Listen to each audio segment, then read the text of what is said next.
Apex Legends, the latest and free-to-play battle royale game set in the Titanfall universe.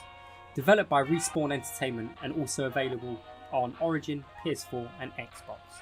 While in a sense this is a typical battle royale game, starting off with you jumping out of a flying vehicle, picking an area on which you wish to land, collecting loot, each with its own varying level of rarity, and fighting all the other players on the map to become the overall winners.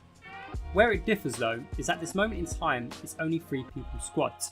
Hopefully down the line the developers will introduce solo play and possibly 4-player squads, which I would assume would be on consumer feedback. Before the match starts, you'll be prompted to pick one of 8 different legends, each with different abilities and ultimates that will cater to a variety of playstyles. This being said though, it's also helpful to remember to try and pick a legend that will complement the other legends on your team, thinking along the lines of Overwatch character selection for a match. The gunplay in this game feels very polished, as you would expect from an experienced developer. And as it is set in the Titanfall universe, if you are a fan of the series, you may recognise some of the weapons you'll be using or scattered around the map. There are different levels of attachments you can pick up, each affecting the performance of the weapon, such as longer range scopes with threat detectors, higher capacity magazines and stocks to improve recoil. Now you may have noticed that Titanfall is not in the name, and thus there are no Titans within the game. I've heard this has sparked some outrage from people expecting it to be Titanfall 3. Also the fact the game is free to play and already becoming a massive success, I know some epic people may become slightly worried. So what can you expect playing this game? Once the match starts and you're flying in with your squad, one of you will be picked as the Jump Master. You'll be able to recommend locations by pinging them. But ultimately, the Jump Master has control of when and where you drop.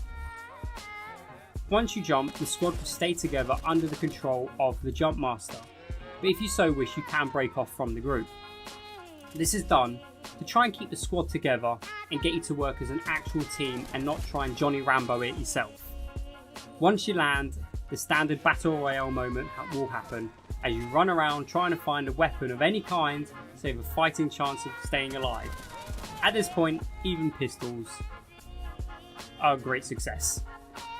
You can tell that the developers took into account that random people may not wish to vocally communicate with each other, so you're given the ability to ping locations, weapons and enemy players so that your squad knows where you are and what you're seeing or offering. So if you find a high leveled body armor, you can ping it and it will ping off level 1 body armor or level 3 body armor to the rest of your squad, and they know where it is and they can come get it if they need it.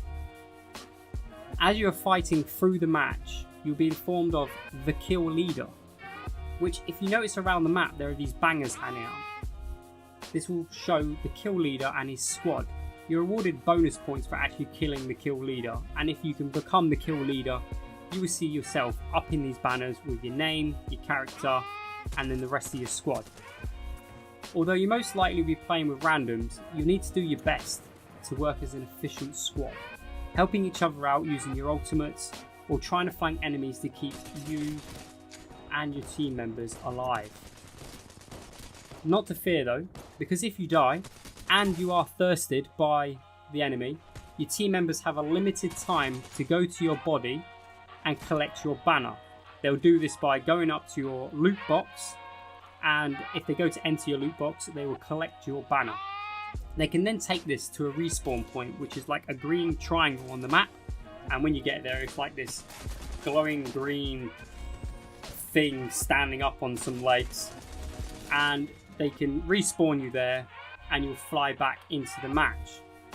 When you do arrive back though, please note you'll have absolutely sod all.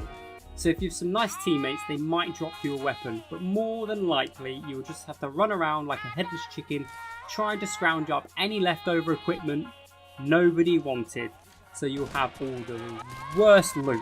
You'll probably have some crappy pistols that no one wanted, and you're just fighting long range gun battles with this 3-barreled shotgun pistol thing. And that is what you're going to have to deal with until either you die again or hopefully win the match. Now, I've personally been enjoying this game, and I definitely believe it's worth a download and try, because at the end of the day, it's free. and what have you got to lose? Apart from your self-respect and dignity when you're killed by 10-year-olds over and over again. But anyway, I hope you enjoyed this review. Thank you so much for listening. Leave a like if you enjoyed it, and until next time, ladies and gentlemen, Toodles.